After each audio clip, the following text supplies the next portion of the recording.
மன்னராட்சி போன்று நடத்துற இவங்க நமக்கு எதிராக இவங்க பண்ற செயல்கள் ஒன்னா ரெண்டாங்க. மாநாட்டில் ஆரம்பிச்சதுங்க.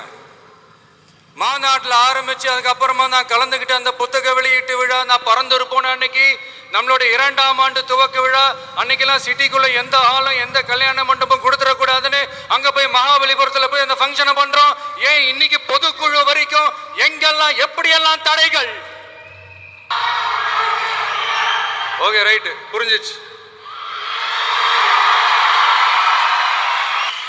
மாண்புமிகு திரு முத்துவேல் கருணாநிதி ஸ்டாலின் அவர்களே,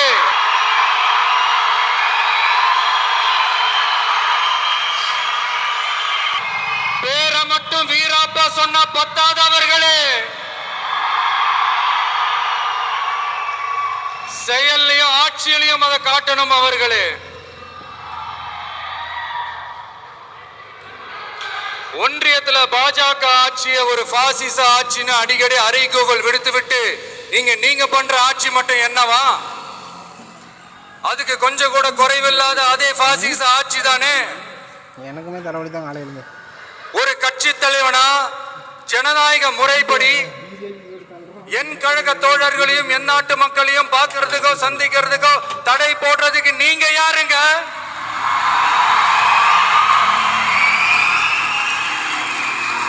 தடையை மீறிய மக்களை பார்க்கணும்னு முடிவு பண்ணிட்டா போயே தீருவேன். சட்டத்தை மதிக்கணும்ன்ற ஒரே காரணத்துக்காக தான் அமைதியா இருக்கிறேன்.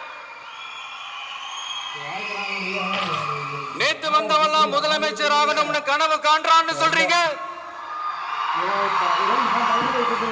அது நடக்கவே நடக்காதுன்னு சொல்றீங்க. அப்புறம் ஏங்க எந்த கட்சிக்கும் இல்லாத நெருக்கடியை தமிழக வெற்றி கழகத்துக்கு மட்டும் போட்டுக்கிட்டே இருக்கிறீங்க?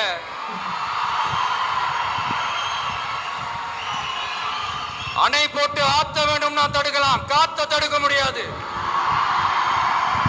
ஆட்சியை பத்தி கேள்வி கேட்டா மட்டும் ஏன் சார் உங்களுக்கு இவ்வளவு கோபம் வருது? நீங்க ஒழுங்கா ஆட்சி நடத்திருந்தீங்கன்னா பெண்கள் பாதுகாப்பு ஒழுங்கா இருந்திருக்கும், சட்டம் ஒழுங்கு சரியா இருந்திருக்கும். பச்சை பிள்ளைங்க, படிக்கிற பிள்ளைங்க, சின்ன பொண்ணுங்க, வீட்டுல இருக்கிற பொண்ணுங்க, வேலைக்கு போற பொண்ணுங்கன்னு இவங்க எல்லாருக்கும் நடக்கிற கொடுமைகளை சொல்ல முடியல சார்.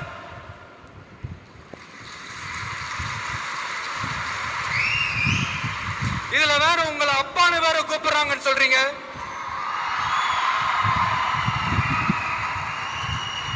தினம் தினம் உங்களுடைய இந்த கொடுமைகளை அனுபவிச்சுட்டு இருக்கிற என்னுடைய சகோதரிகளான தமிழ்நாட்டு பெண்கள் தான் உங்களுடைய அரசியலுக்கு ஒரு முடிவு கட்ட போறாங்க, உங்களுடைய ஆட்சிக்கு ஒரு முடிவு கட்ட போறாங்க.